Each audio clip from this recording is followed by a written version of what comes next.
दोस्तों गमले में लगे हरसिंगार या जिसे आप पारिजात के नाम से भी जानते हैं, इसकी पत्तियां झड़ गई हैं या जो पत्तियां बची हैं ये भी सूख रही हैं, तो ऐसा बिल्कुल नहीं है कि अब आपका पौधा सूख जाएगा और कभी फ्लावरिंग नहीं करेगा। अगर आप फरवरी बीतने से पहले या मार्च की शुरुआत में इस पर 3 काम करते हैं और देते हैं इसमें कुछ फर्टिलाइजर्स, तो आपका पौधा पुनर्जीवित हो जाएगा, फिर से हरा भरा हो जाएगा और आने वाले समय में जब इसका सीजन आएगा तो ये फूलों से भी भर जाएगा। लेकिन दोस्तों अगर इस पौधे पर आप काम नहीं करते, ऐसे ही इसको छोड़ देते हैं, तो जो इसमें टहनियाँ हैं इतनी जल्दी तो नहीं सूखेंगी।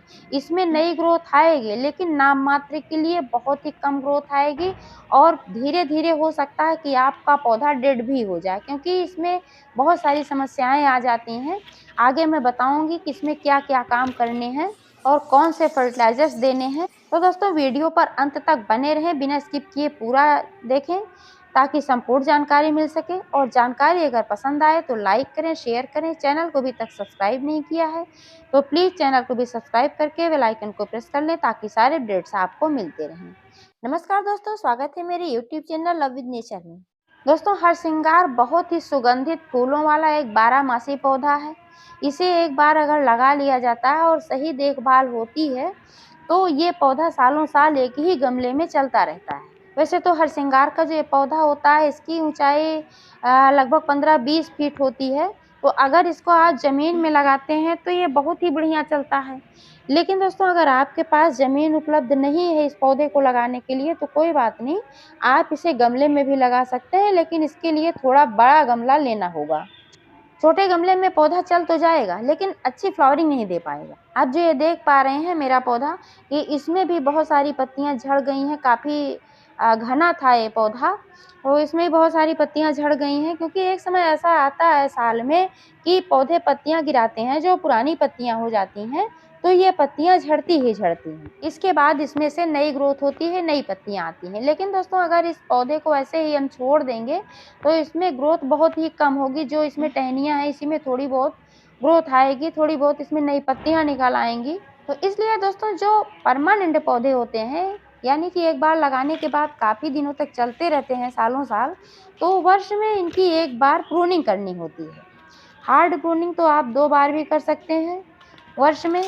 एक समय होता है ये बसंत का, क्योंकि इस समय में पौधों की ग्रोथ बहुत ही तेज़ होती है, और दूसरा समय होता है बरसात का। बरसात में भी पौधों की अच्छी ग्रोथ होती है, तो उस समय में भी आप हार्ड प्रूनिंग कर सकते हैं। हार्ड प्रूनिंग से क्या होता है कि जहाँ से आप कट करते हैं वहाँ से बहुत सारी नई शाखाएँ निकलती हैं, एक जगह से कई निकलती हैं।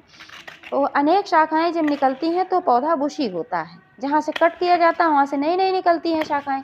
अगर कट नहीं करेंगे तो इन शाखाओं में फिर नई शाखाएँ बहुत ज़्यादा नहीं निकलेंगी, सिर्फ पत्तियाँ ही निकलेंगी। हार्ड प्रूनिंग में दोस्तों क्या करना है कि नीचे से ज़्यादा 7-8 इंच छोड़ना है और सारा कट करके इसको हटा देना है। हार्ड प्रूनिंग के साथ साथ इसमें एक काम और करना होगा, रूट प्रूनिंग, क्योंकि इसमें जड़ें बहुत ज़्यादा भर जाती हैं। जब ये पौधा 1 साल पुराना हो जाता है तो एक ही साल में इसमें जड़ें बहुत ज़्यादा भर जाती हैं। फिर नई जड़ों के विकास के लिए इसमें स्पेस ही नहीं बचता। जब नई जड़ें विकसित नहीं होती हैं तब यही कारण होता है कि पौधे की भी ग्रोथ रुक जाती है, इसमें नया विकास नहीं होता है, नई पत्तियाँ, नई ब्रांचेज नहीं आती हैं। चाहे आप कितना भी ऊपर से हार्ड प्रूनिंग कर देंगे तो भी इसमें नया विकास नहीं होगा, यानी कि नई ब्रांचेज निकल करके इसमें नहीं आएंगी। जब इसमें जड़ों का विकास नहीं होगा तो ऊपर भी इसमें विकास नहीं होगा। इसलिए दोस्तों इसमें जड़ों को भी ट्रिम करना आवश्यक होता है, क्योंकि रूट बाइंड की समस्या हो जाती है। इसमें ज़्यादा जड़ें हो जाती हैं तो इसमें रूट बाइंड हो जाता है, जड़ें गोल गोल घूम जाती हैं, तो पौधे का विकास बाधित हो जाता है। जड़ों को ट्रिम करने के लिए पूरा का पूरा पौधा गमले से निकालना होगा, यानी कि आज पौधे को रिपोर्ट करना होगा।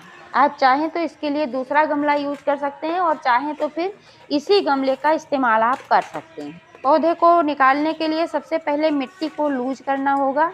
इस तरह से थोड़ी सी गुड़ाई करके मिट्टी को लूज करना है।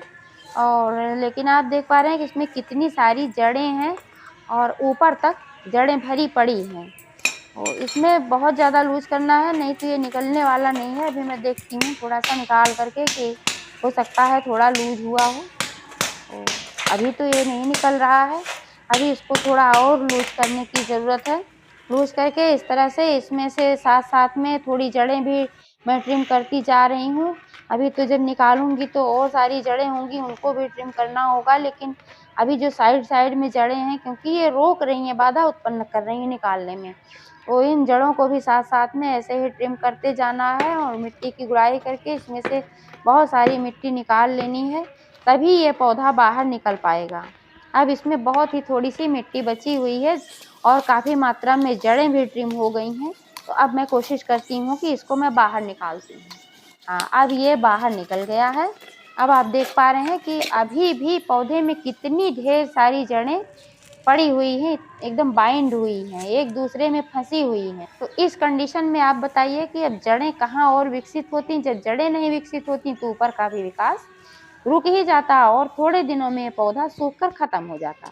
लेकिन अभी जड़ों को ट्रिम करने के बाद फिर से मैं इसको जब रिपोर्ट करूँगी, अच्छी मिट्टी डालकर, मिट्टी भी चेंज करनी है, क्योंकि इसी मिट्टी में मैं लगाऊँगी तो इसकी ग्रोथ उतनी अच्छी नहीं होगी। अब इसमें जो मिट्टी भरनी है वो ज़्यादा अच्छी मिट्टी भरनी है और उसमें मैं कुछ फर्टिलाइज़र भी डाल कर के भरूँगी, लेकिन इससे पहले ये जड़ें मैं ट्रिम कर रही हूँ। अब आप देख पा रहे हैं कि इसमें से काफ़ी जड़ें मैंने ट्रिम कर दिया है, बहुत थोड़ा-सा अभी ये बचा हुआ है।